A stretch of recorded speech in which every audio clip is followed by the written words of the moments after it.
千年の宿敵紫式部 vs 清少納言、女のプライドをかけたマウント合戦の真実。導入。平安二大祭場、時空を超えた激突。歴史の中にはなぜか心に残る対立があります。価値観の違い、生き方の違い、そのぶつかり合いが時代を形作ることもあります。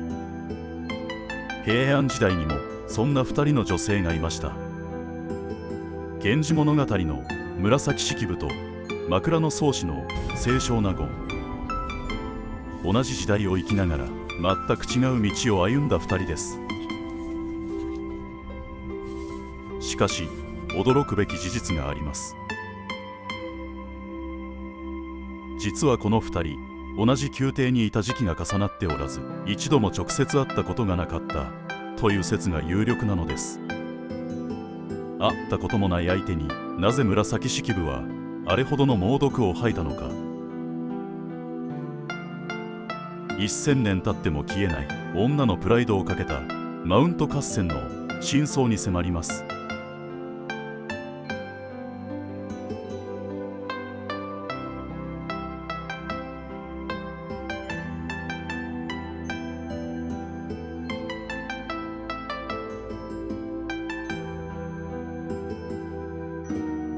第1章、全く違う2つの光。桜が満開ですね。皆さんもご覧の通り笑顔。まあお上手ですね。清少納言は明るく機転が利き、場を華やかにする存在でした。人との会話を楽しみ、その場の空気を軽やかに変えていく。頭の回転が速く、起点の効いた会話で男たちを圧倒し、宮廷の流行を作るトレンドセッターでした。そして彼女の言葉はその瞬間の美しさや面白さを切り取ります。春はあけぼの、彼女の感性は常にポジティブでキラキラした世界を謳歌していました。一方、紫式部は静かに人を観察し、内面を見つめ続ける人でした。知識をひけらかすことを嫌い、陰でじっと人間を観察してはその裏側を分析するタイプです。感情の揺れや人の心の奥にあるもの、丁寧に言葉にしていきます。2人は同じ時代、同じ場所にいても見ている世界は全く違っていました。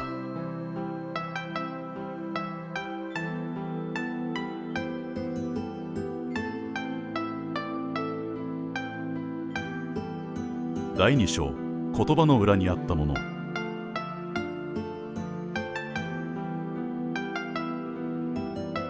紫式部は日記の中で清少納言について厳しい言葉を残しています。清少納言は得意顔をしてとんでもない人です。あんな風に利口ぶって漢字を書き散らしていますが、よく見れば間違いだらけですよ。他人と違うことをしようと無理をしている人は最後には見苦しいことになるんです。その言葉だけを見ると強い批判のように感じられるかもしれません。しかしそれは単なる悪意ではなかったのかもしれません。自分にはできない生き方、自由に振る舞える強さ、それに対する複雑な感情が含まれていたとも考えられます。人は時に自分には理解できないものに対して距離を取ろうとします。その結果があの言葉だったのかもしれません。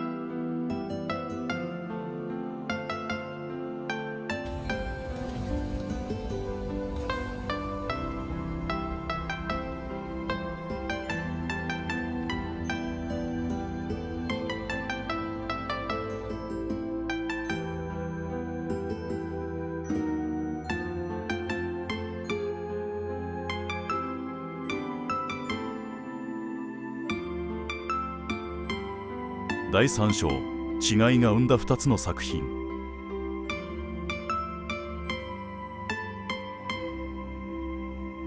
清少納言は枕草子で日常の美しさや面白さを描きました。一瞬のきらめき、季節の移ろい、その場の空気をそのまま言葉にするような作品です。一方、紫式部は源氏物語で人の心の奥深さを描きました。愛、孤独、嫉妬、目には見えない感情を静かに掘り下げていきます。もし2人が同じ感性を持っていたら、これほど違う作品は生まれなかったでしょう。違いがあったからこそ、それぞれの世界が生まれたのです。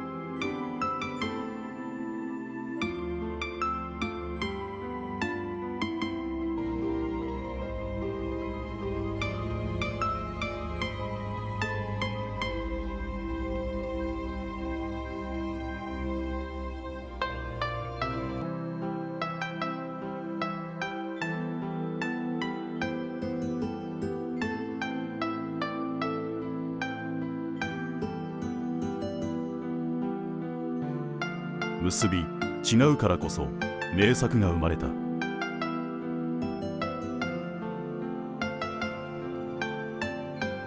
どちらが正しかったのか、どちらが優れていたのか、その答えは今でも決めることはできません。ただ一つ言えるのは、違うからこそ2人はそれぞれの道を進み、そしてそれぞれの形で時代に残るものを生み出したということです。人と違うことは時にぶつかり合いを生みます。あんな女には負けたくないという強烈な対抗心こそが孤独な執筆活動を支え、彼女たちの筆を走らせる最高のモチベーションだったのです。ライバルがいるからこそ自分はもっと高みへ行ける。その違いこそが新しいものを生み出す力になるのかもしれません。私たちの中にある違いもきっと意味のあるものです。それはまだ形になっていないだけなのかもしれません。1000年前の女の戦いは、今日を戦う私たちにも自分らしく生きるためのエネルギーを教えてくれているのです。最後までご覧いただきありがとうございました。今回の動画が面白かった方はぜひチャンネル登録や高評価をしていただけると励みになります。それではまた次の動画でお会いしましょう。